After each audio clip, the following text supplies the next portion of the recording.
प्रेम से बोलिए सियावर रामचंद्र की जय। भाइयों, बहनों, माताओं, मेरे प्रबुद्ध साथियों, मैं आपसे मनुष्य के जीवन का मूल तत्व, मूल सारांश के बारे में चिंतन मनन, बैठे बैठे कहीं न कहीं चित्त भागता रहता है, कुछ न कुछ सोचता रहता है आदमी। उसके बारे में मैं विचार रख रहा हूँ। वास्तव में मनुष्य संकल्प और विकल्प ये प्राप्त करूं, फिर कैसे प्राप्त करूं, उपाय क्या है, यह विकल्प है। ऐसा हो जाए यह संकल्प है, कैसे हो जाएगा यह विकल्प है। बस इसी में, इसी उधेड़ बुन में पूरा जीवन खपा देता है, पूरा जीवन समस्त। लेकिन विचार ही अगर करना है तो फिर महान विचार करो। पैसा लगना नहीं है, कुछ खर्च है नहीं, केवल सोचना है। तो सोचना ही है तो सोचना ही बड़ा सोचो ना।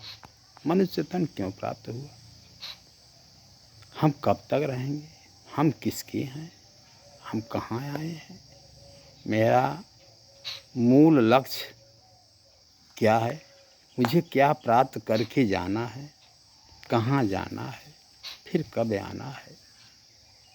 क्योंकि यह आत्मा जो है यह अमर है।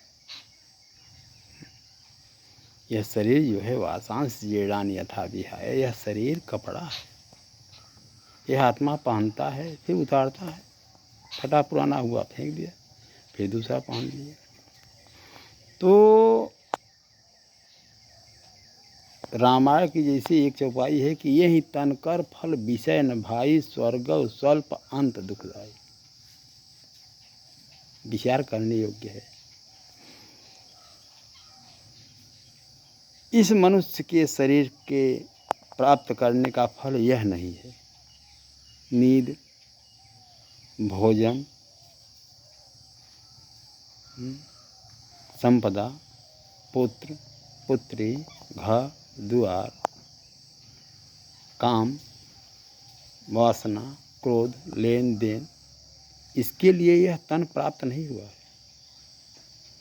यह तन जैसे अग्नि बुझ जाए तो राख ही बचती है, दीपक बुझ गया तो अंधेरा ही बचता है, सूरज डूब गया तो रात्रि ही बचती है, सामान टूट गया तो कबाड़ ही बचता है।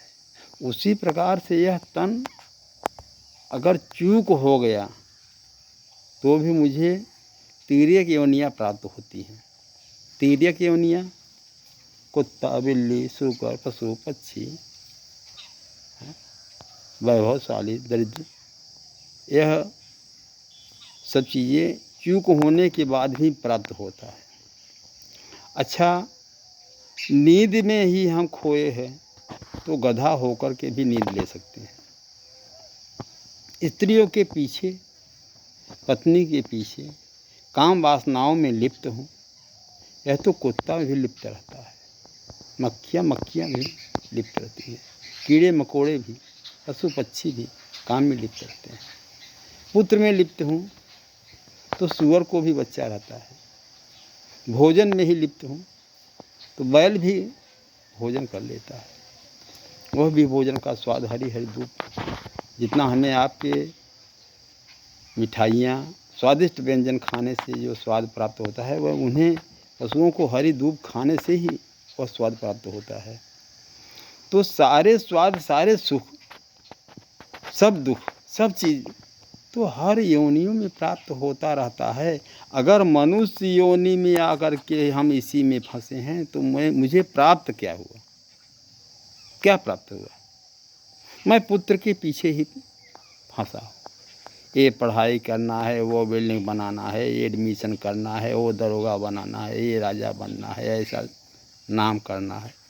अरे कुत्ता के पास भी पुत्र होता है, गधे के, कुतिया के, सूअर को भी बच्चे हो जाते हैं। वह भी मुँह हराता है, वह भी पिलाता है, वह भी रखवाली करता है। अगर नाना प्रकार की जो भी विषय वासनाएं हैं यह हर योनियों में प्राप्त होता रहता है, लेकिन मनुष्य योनि में जो ज्ञान प्राप्त है, जो विवेक प्राप्त है, यह किसी भी योनि में प्राप्त नहीं होता है। इसलिए मनुष्य के देह में आकर के विवेकवान बनो, विवेकवान बनो। विवेक जो है वही मनुष्य का आभूषण है, वही जीवन का लक्ष्य है, वही मार्ग है, उसी के लिए जीवन प्राप्त होता है। यहाँ सुख के पीछे मत दौड़ो, सुख होता नहीं है, दुख होता नहीं है। यह दिन रात अच्छा बुरा, छोटा नीचा, सुख दुख पुण्य पाप दिन राति, साधु असाधु सुजात की जाति, जाना दानव देव ऊंच अर नीचू, अमे सजीवन माहु मीचू, काशी मग सुरसर क्रमनासा मरु मारो महिदेव गवासा। जितने भी ये विलोम एवं अनुलोम हैं, सब के सब भ्रमित हैं। यन मायावश वर्त विश्वमखलम ब्रह्माद देवासुरा यत् सत्वाद मृखय भात सकलम रज्जो यथा हेर ब्रह्मा। यह जो है सब भगवान की वैष्णवी माया है।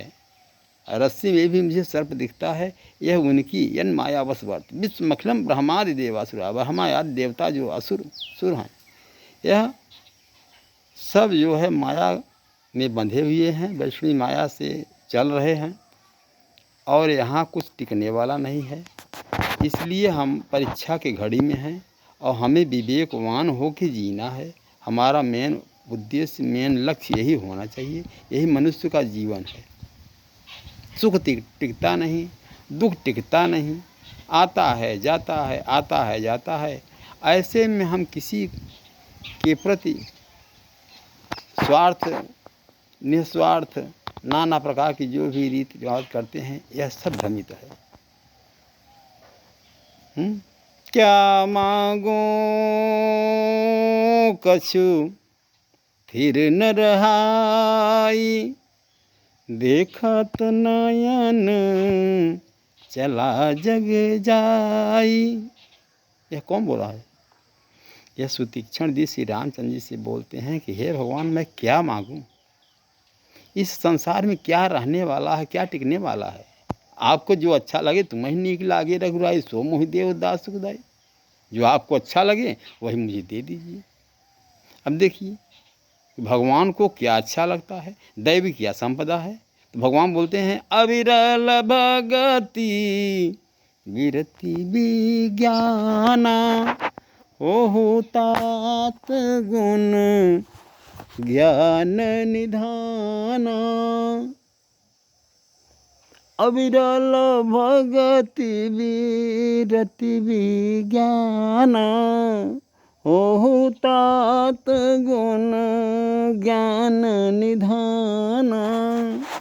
अविरल भक्ति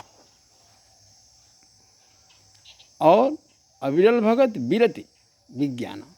विरत क्या है? विरत यह है कि इस संसार को चाहो ही नहीं। अनपेक्षा सुचिर दक्ष उदासीनो गतपथ सर्वारंभ परित्यागी मद्भक्त स्वयं प्रिय। श्रीमद् भगवद गीता का भक्ति योग 12वां अध्याय का यह अंतिम श्लोक है कि अनपेक्षा सुचिर दक्ष।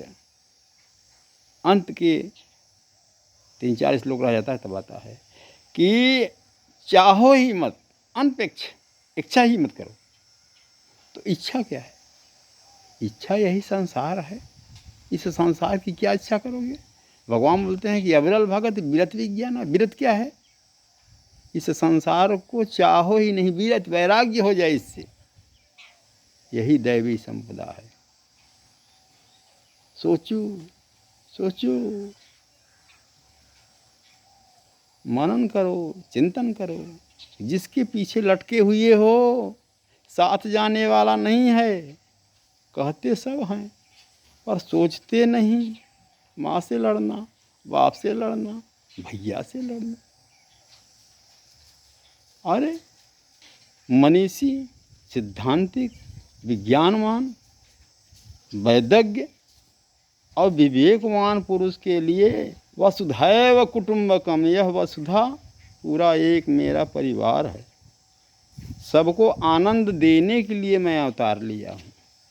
प्रेम से बोलिए सियावर रामचंद्र की जय, उमापति महादेव की जय, वृंदावन बिहारी लाल की जय, पवन सुत हनुमान की जय। हर हर महादेव।